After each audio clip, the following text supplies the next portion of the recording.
All right, guys, so today we are going to review all of the prefixes and suffixes that we've learned this year. And here are our prefix and suffix cards. So we're going to go over and we're going to talk a little bit about what they mean. So when you add a prefix or a suffix to a root word, the root word or the base word, that's the word we start with.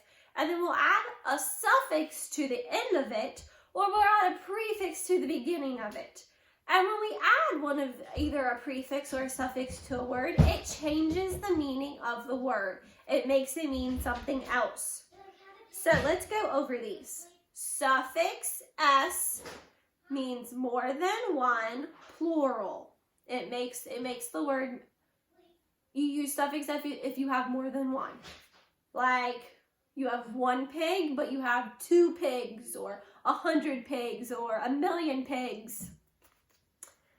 Suffix ing means happening now. Like right now, you might be sitting. Right now, you are listening. Those have a suffix ing. Suffix ed means already happened. You already jumped yesterday. You filled your cup. Suffix y, this one's really tricky because it has a whole lot of things it can mean. Like you can use it when you're describing things like dirty or sleepy or runny. Suffix less means without. If you don't have a hat on, you're hatless. Suffix ness means the state or condition of. Maybe it's a bad day and you're having some sadness. I hope not. I hope it's a good day and you're having gladness. Suffix ly, it has a few different definitions. It can mean how something is, like sadly. It can mean how you do something, like I want you to do it quickly. Or it could be when do you do something. We do phonics daily. All of those have suffix ly at the end. Suffix es. I think you remember at the very first one we did was suffix s. Suffix es is like it's brother. It also means more than one, makes the word plural. But when do we use suffix es? Why do we have 2 of these? Because suffix es comes after the hissing sounds. Like brush has that hissing sound at the end. So you would say brushes, or box has a hissing sound at the end. Boxes.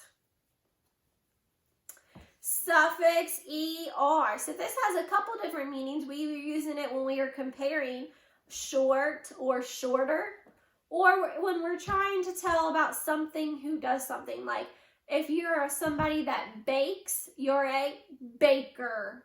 Those are the two instances for suffix er. Suffix est. This is another one of those comparing words, but it means the most.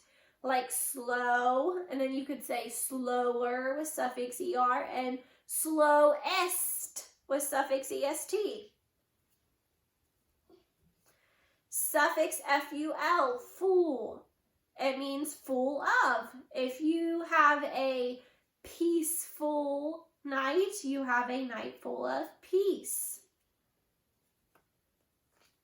Now we're going to start our prefixes. Prefixes are the ones that come at the beginning. The first one is prefix un, un. It means not or opposite. Uneven or undo would be the opposite of those words. And here's our prefix pre that we find in the word prefix. It means before. It becomes before the root word. You also might see it on a recipe, like pre-cook, or you might have to preheat your oven. You heat it up before you put your food in it. Prefix dis, dis. It also means not and opposite, just like prefix un. like disbelief or dislike. All right, so those are all of the suffixes and prefixes. They change the meaning of our words. Now here is your chat, today's challenge. Pause your video and read these words to somebody. Show your family where the prefixes and suffixes are. Great job.